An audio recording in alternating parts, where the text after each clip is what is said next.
Hello friends, my name is Host Eric. I am host of Talking with Famous People and also author of Gospel of the Pantheon.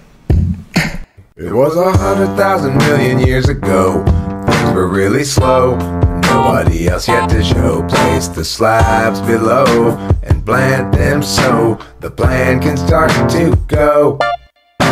More years ensue and tears gnashing through. Oh, holy slabs come into view. At last holy resolve from two into a regal history that demanded you the dread that's ever new.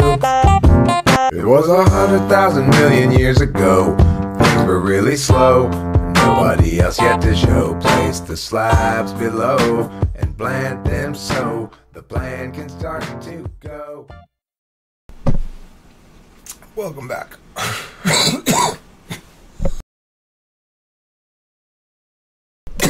Today, we'll be reading from Chapter 9, Marriage of the Duchess. Excuse my coughing. It's jet fuel. It's good stuff, but it's a little coffee. Chapter 9, The Marriage of the Duchess, Verse 1. Years passed, and inexplicably the colony at the pass was never confronted by the army of Elmingston. Nor did Grondovich ever dispatch couriers to the Duchess to demand that she withdraw, nor even to express displeasure. It was as if the Duke had never learned of the colony's existence. Of course, that notion strained all credibility. Surely the man had sent out patrols, and even if he hadn't, some good citizen of Elmingston who used the pass must have informed the Duke of the encampment. It was essentially impossible that he did not know about the colony. So the Duchess concluded that Grondovich was laying low for a reason, and while she had been unable to learn what that reason was, she assumed that she would find out soon enough. Most likely, the day she learned the reason would coincide exactly with the day her colony was destroyed. But the colony had produced for the Duchess both quarried stone and foodstuffs for a full 7 years, while causing no confrontation with Elmingston. The plan had succeeded beyond what she could reasonably have hoped, so though she knew it couldn't last forever, she was satisfied. The colony at the pass settled into the back of her mind with her other revenue streams. But one matter did require her attention in the year 1881. It was an opportunity that looked very promising, and she was determined to cash in on it. The Smythe family, ancestral rulers of York, had been getting smaller for years. The Smythes were not, you see, what one would call a genetically robust line of royalty. They carried in their genes a propensity for alcoholism, impulsiveness, and epilepsy, and also apparently an unshakable belief in the superiority of the Smythe bloodline over all others. It was this last folly, in fact, that accounted for the infamous Smythe axiom, best not to pollute the bloodline by marrying outside the family. And it was this last folly that ultimately resulted in the eventual diminishment of the Smythe line to a single remaining man. In 1881, the old Earl of York died. Upon his passing, all that was left of the Smythes of York was the old Earl's unmarried and childless son, Montgomery. Poor Montgomery had no sisters or half-sisters to marry, not even a distant cousin left. It was this new Earl of York whom the Duchess had enticed out of his earldom with the most regally presented invitation. It was this man who now arrived at the Duchess's estate in New Hampshire. "Montgomery Smythe, Earl of York, may I offer you a most heartfelt welcome to New Hampshire," declared the Duchess. For the occasion, the woman sat upon the throne of the large hall in her estate. Though she disliked both the throne and the room, the arrival of a Smythe required that she use both. She had arranged for her honor guard to be dressed in gaudy costumes. These bore no resemblance to their actual uniforms, but they displayed the sort of ostentation that she knew a Smythe expected. Her men formed 2 lines down the center of the hall, and thereby created a path.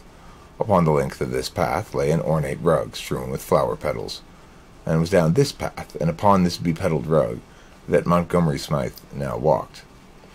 "Duchess, such a pleasure to see you, I must admit. I am surprised to see so lovely a young woman on this throne. Why, I rather expected to see an old woman. I was under the impression the Duchess had ruled in New Hampshire since the time of my dear grandfather Kingston."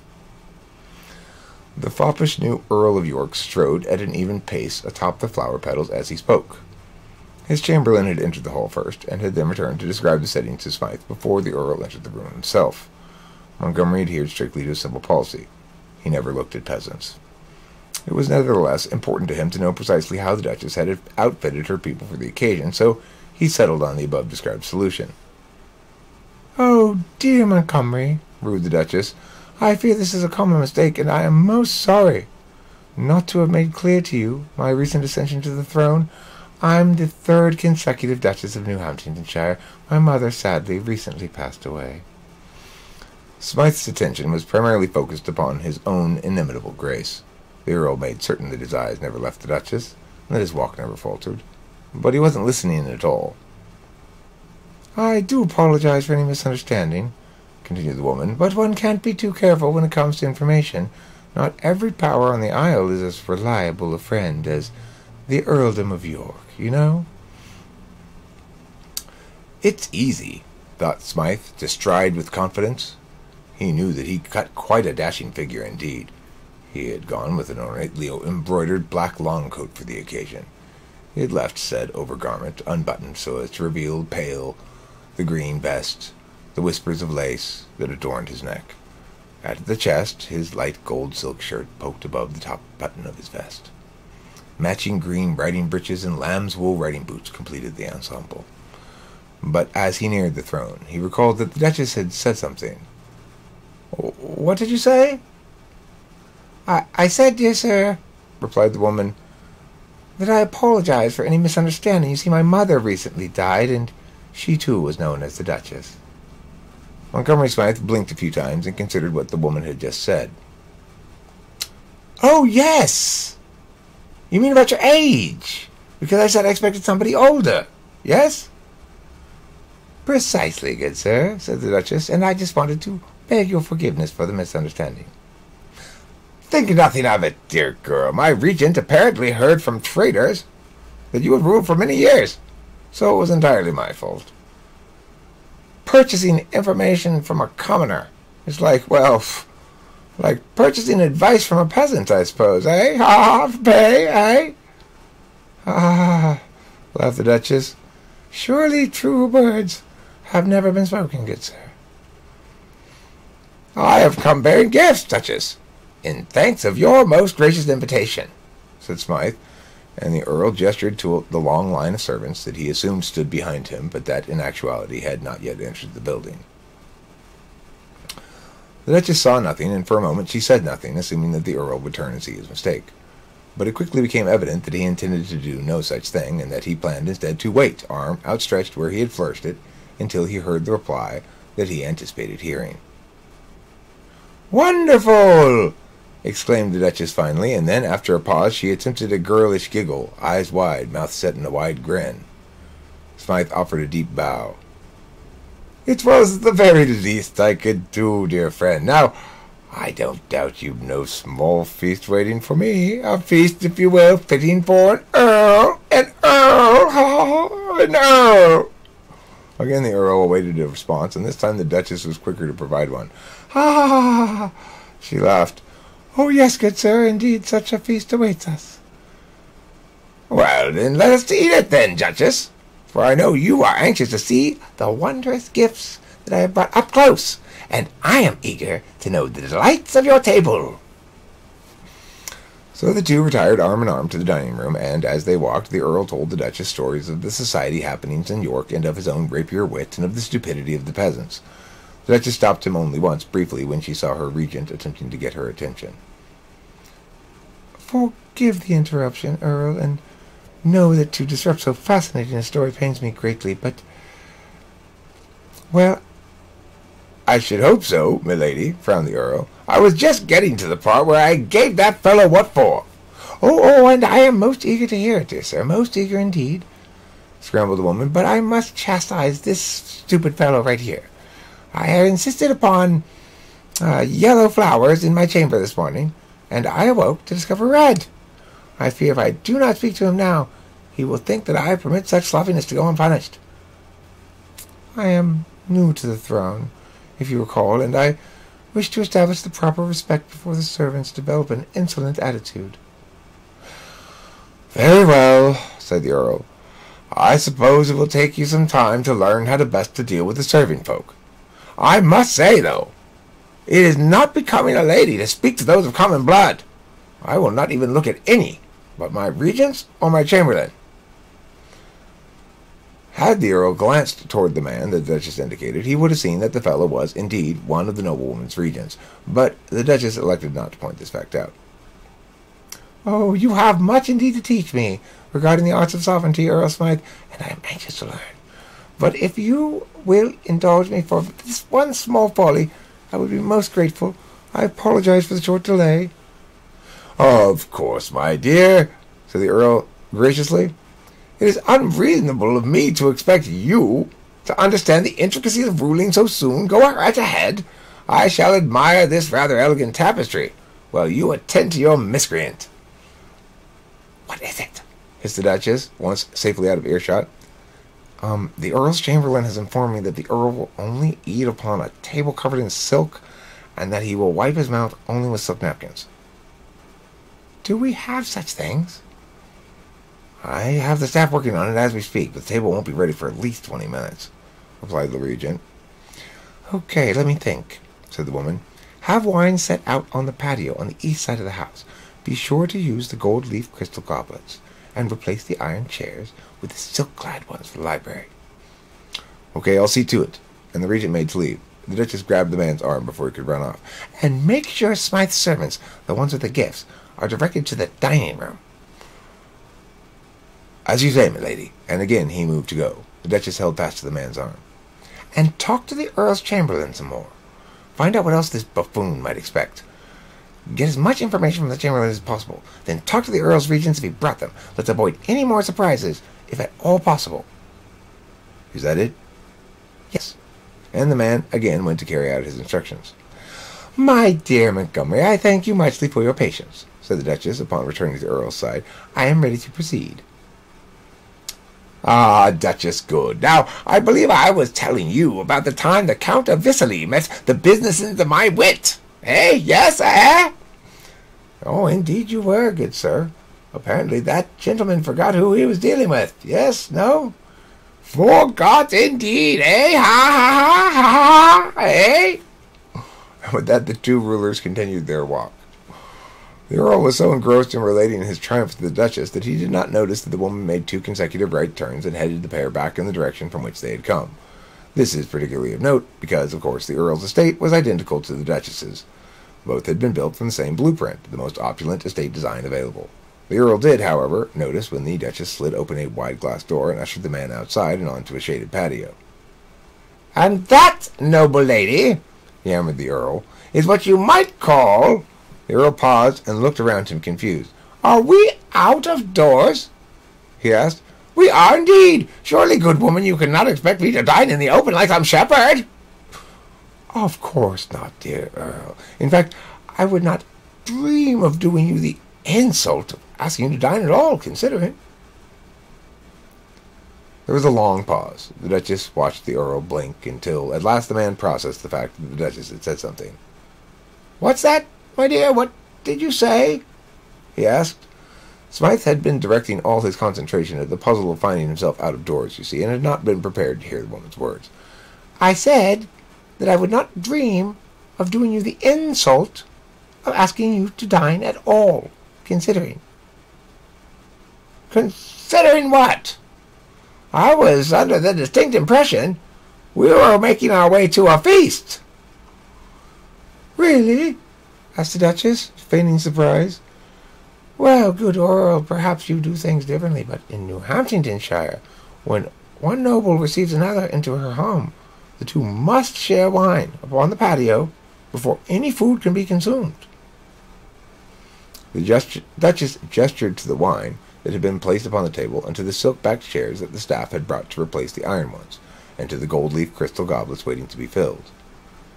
"To fail to present you, Earl Smythe, with precisely this arrangement prior to the beginning of a feast celebrating your arrival would have been to do you a very great disservice. Likewise, good sir, it is true that for the guest nobleman to fail to partake in this tradition with his host would be to issue her the very gravest of insults, here in New Hamptonshire." To hear all this flustered the Earl immensely, for he considered himself unequalled in both knowledge and mastery of all the social graces of the titled and the landed. He stammered. A rush of blood ran to the man's face, and he looked as though he had an urgent need to sit down. "Are you quite all right, Montgomery?" asked the Duchess. The Earl made his way to the nearest of the two silk-backed chairs and made a flimsy wave with his left hand, while he covered his eyes with the right. The Duchess correctly interpreted the wave as an instruction to whichever servants might be present to pour the wine, and the woman's regent, heeding the spirit of her boss's instructions, had stationed 2 members of the staff in the shadows at the back of the patio. The Duchess now motioned for these people to pour wine into the goblets. "Have you taken ill?" repeated the woman. "Or perhaps the trip has caught up with you?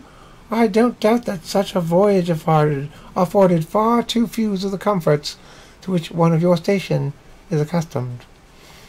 Again there was a long pause. The Duchess looked at the 2 servants as if to say, "You 2 heard me, right? Why does he not answer?" The 2 servants shrugged their own lack of insight into the matter. The man's silence made no sense to them either. "What did you say, Duchess?" asked Montgomery at last. "Did you ask me something?" "I said, have you taken ill, Earl?" repeated the Duchess, as pleasantly as she could. The Earl managed first a wan smile, and then he processed the words with some effort, and he shaped his lips into a scowl. No, nothing like that, Duchess. It seems I was briefly overcome by the force of my righteous indignation. You see, good lady, my misbegotten regent informed me prior to the beginning of this trip that the court of New Hampshire had discontinued this tradition." The Earl now half-heartedly pounded his fist upon the table. "I swear," he proclaimed, "that I will see all the skin lashed from that man's back for making me the fool." "I cannot blame you for your frustration, Earl Smythe," cried the Duchess, "but be assured it is not possible for any person, be he peasant or gentry or noble, to make you appear a fool." "What's that?" "Not possible to appear the fool. Oh, yes, answered the Earl. "Very well said. You do have a point there, eh? Ha, ha, ha. Yes, Duchess, you do have a point. Eh?" And with that, the Earl grabbed the goblet nearest him and drank from it in a hefty pull. The Duchess endured at least another 30 minutes of Smythe's blatherings about court life in York before her regent silently alerted her that the preparations were complete. At that point, the Duchess led the Earl to the banquet hall.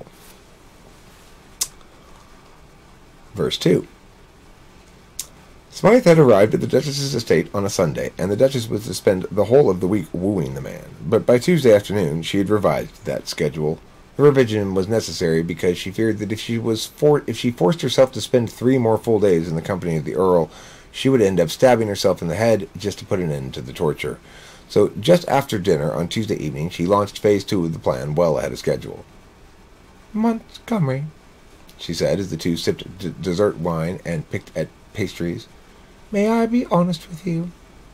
"Of course, my dear. You may always rely upon me to keep your confidences," replied Smythe. "You may think of me as a father, if you'd like, though assuredly a particularly dashing and virile one, eh? Ha, ha, ha, ha, eh, Duchess? A dashing sort of father indeed, eh?" The noblewoman reflected that the Earl was more thrashingly puerile than dashing and virile, and this thought amused her enough to muster a meagre laugh for yet another example of Smythe's incomprehensible variety of humor. "Ah, you are most dashing indeed, Montgomery," she said, "and generous with both wisdom and guidance. Yet, I confess, I rather would not think of you as a father." And then the Duchess looked in her lap as if ashamed and unsure to act, and she remained silent for some time. "I'm afraid I don't understand, noble lady. Something confuses you? Some matter of state, and you wish to solicit the piercing Smythe insight regarding it. Well, permission to pick my brain is happily granted, Duchess, for I could hardly be called a nobleman if I did not do my best to assist a fair lady in need." Indeed, upon completing the speech, the Earl's glance happened to fall upon an olive upon the platter. But it was not just any olive. This was the same olive that had earlier evaded the stabs of his fork, he realized. "Thank you for allowing me access to so valuable a resource, Earl Smythe, but no, it is a different sort of matter that troubles me on this night." During their first encounter, the Earl had permitted the olive's impudence to go unpunished, because an especially succulent bit of pork fat had captured his attention. But now he furrowed his brow and stabbed at the olive, intent on punishing it for its earlier cheekiness. It avoided puncture once again and squirted away an inch or two down the platter. The Duchess, having waited in vain for a reply, repeated herself a bit more loudly. "I say, Earl, that's a different sort of matter that troubles me tonight." "Eh?" asked the Earl, stabbing again at the olive, this time with more gusto. "I said," repeated the Duchess even more forcefully, "there's a different sort of matter that troubles me on this night." Again the morsel escaped the Earl, and he slammed his fist upon the table. "I'm sorry," he said, looking up briefly at the woman seated across from him. "Did you say something?" At this point the Duchess took her own fork, and though she wished very badly to plunge it into the eye of the Earl, she instead speared the olive and handed it, along with the fork, across the table to Smythe. "If you could be so kind as to afford me your attention for just a moment, Earl Smythe." "Good show, Duchess," said the man, taking the fork from the woman and staring at the defeated enemy, impaled thereupon. "I guess what they say about the luck of puppy dogs and schoolgirls is true after all, eh? Ha ha ha! Eh? Earl Smythe!" declared the Duchess firmly, and fury sprang into the woman's eyes. "You will listen to me now." The Earl was quite taken aback by this, for no one had ever spoken to him in such a tone, but he was also rather cowed by the outburst. "Well, there's no need to shout, you know. I can hear you just fine." "Forgive my curt tone," replied the Duchess, as she recaptured her demureness. It's just that I'm afraid I have something to confess, and I fear that upon hearing what I have to say, you will not like me any more," said the woman, her eyes pleading for approval. The woman's uncertainty returned to Smythe his confidence, and he looked upon the Duchess with great sympathy. It appeared that the woman had his attention, at last, at least for the moment. "Sweet child," Smythe said, "whatever it is, I'm sure it cannot be that bad," and he reached across the table and offered the woman his hand. Hesitantly, the Duchess took it. "Well, Montgomery," she said from between trembling lips, "I fear I have an ulterior motive for inviting you here." The Earl nodded for her to continue, and she looked up and into his eyes, her own eyes moist with emotion. When it appeared that some bit of food might steal his gaze from her, she squeezed his hand hard, and his eyes returned. "I am but recently ascended to the throne, as you know, and I just feel so overwhelmed by the responsibilities of it all. These matters of state, I fear, are too much for me. I am but a woman, dear sir, and I think I am unfit for this job. My mind runs everywhere, and matters of administration bore me to tears. My mother knew I was not fit for such a burden, and she long sought for me a husband, but alas, she died before she could find a suitor of sufficient rank and character, and—" The Duchess trailed off. The Earl offered her his most reassuring smile. There, my dear, there's nothing to be ashamed of. To rule your people is your right and your duty, but it is also quite a responsibility to have thrust upon you at so young an age." The Duchess wiped the tears from her eyes and offered Smythe a look of gratitude. "I had not meant to bring it up so soon. I had told myself I wouldn't, but you have been so kind to me, and have cut so heroic a figure. I'm afraid my girlish heart has gotten the better of me. I wonder if you might consider helping me, Montgomery. I wonder. I know it's not right for a woman to suggest such a thing, but I wonder if you might consider assisting me by becoming my duke. New Hamptonshire needs a strong leader, and—" The Earl pressed a finger to her lips. It was slathered with grease from the meal, and it took every bit of the Duchess's resolve to allow it to remain there. "Shh!" the man said.